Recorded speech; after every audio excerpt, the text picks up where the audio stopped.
Right now, we're in the middle of National Teen Driver Safety Week. Stats show motor vehicle crashes are one of the leading causes of death for teenagers. Joining me live in Studio A this morning is Perez, Public Information Officer with TXDOT, with what teens and parents should and can do to stay on top of keeping everyone safe on the road. Good morning. Thank you so much for your time this morning.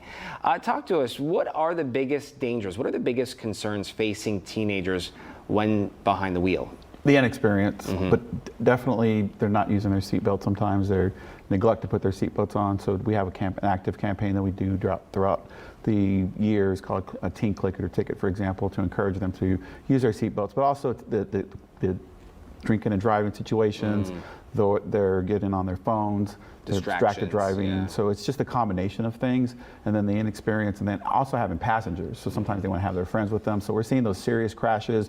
There's multiple victims. We average about 300 plus fatalities with teens throughout the state of Texas each year. We want to bring that number down. We're trying to bring, and that's overall with fatalities, with fatal crashes each and every year. We're trying to bring those numbers down, but we're trying to educate the community to make sure we're trying to reach out to the schools, trying to reach out to parents, because the parents are the ones that really are the ones that are showing their kids. If they're on their phones when they're driving, if they're speeding, they have to lead by example. So they're the ones that are really making the difference out there. And those kids are watching mom and dad in the driver's seat, right? Absolutely.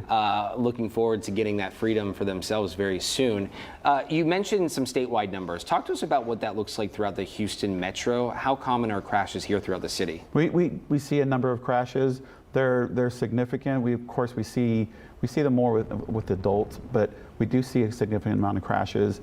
But we do see where they're not as high as they with adults, of course, but there still are a number of high crashes. There's still a number of crashes that occur when people are just leaving school. They want to show off with their friends. They want to show they have certain cars they want to drive. They want to drive fast out of the parking lot. Sometimes when you go near a high school, it can be a scary situation. So that's where we ask the parents to make sure they're getting involved, but also the educators as well, teaching those safety tips out there, making sure they're making a difference out there, because those numbers are still, even if the fatalities aren't high and the serious crashes aren't as high as they are maybe statewide, but we want to make sure that the parents are taking the time because those crashes can be a serious situation for anybody, for a parent that's I have a teenage driver, so I'm always worried when he's out and he's making the rounds. He's in college, so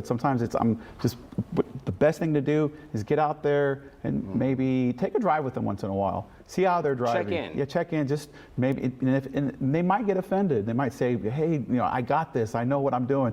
Well, you're rolling through that stop sign. That's not. Yeah, I stopped. No, you didn't stop.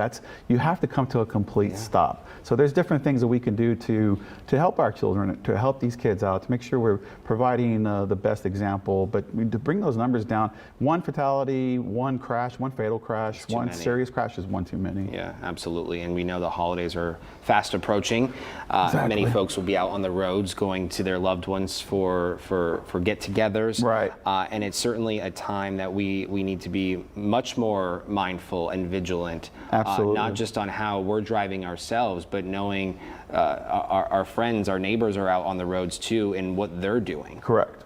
So one thing that they can, one recommendation I do give, and that's to any teen driver, is, and the thing to where they won't be so offended, just to let them know, hey, it's not just you that you have to look out for. Look out for the other drivers, because they're the ones that are doing things that are dangerous driving. Make sure they're paying attention. Even if you have a green light, for example, scan. Make sure you're looking left. Make sure you're looking right. If you have a green light, there's times people pass red lights all the time. We see it all the time in Houston. So just those best practices. So it's not because sometimes you tell them, they may think you're trying to tell them how to drive. And they may take offense to that. So if you tell them, hey, just maybe look out for the other drivers as well, and it's for your safety to make sure you get home safe. And they'll take those best practices, and they can get home safely at the end of the day. Yeah, and we have those spots all across the city where those intersections are. We have one right outside the station, and there are always last-minute drivers blowing through those red lights. And if you're first and you get the green light and you want to go,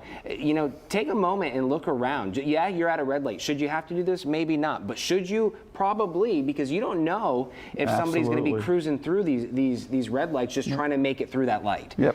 And just being cognizant of your atmosphere, your surroundings. Yes, and as a parent, if you do tell them, if you do give a recommendation, the first thing they're going to say is, well, I've seen you do X. I've seen you on your phone. I've seen you burn through a red light. So it's probably a good idea when you're starting to teach a teen driver to have Check those yourself. best practices. Have the steering wheel, you have the 10 and 2. Is it 10 and 2 these days? Yes. I know it's Yes. back to 10 yes. and 2. Make sure you're focused. Yeah. Stay off the phones. Sometimes just put the phone away. I tell my son, put the phone away. Just put it in your glove compartment. Don't even That even can wait. Yeah. Yes. Make sure the seatbelt's on. That's first and foremost. Music.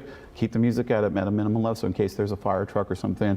Safety is when you're in that vehicle. Safety is paramount. It's the most important thing, because you can get into a dangerous situation, and do you want to be in a situation where you cause a serious crash, or yourself you're injured, you're in the hospital. So that's when we talk to kids, when we go out to the schools and we talk to these kids, that's what we're telling them. We're making sure we're making it a reality. It's something that could be the difference between them getting home at the end of the day, or going to the hospital, or losing their life. Yeah, safety, it's priority. Absolutely. We so much appreciate your Thank you very time. much. Danny Perez, thank you for joining us.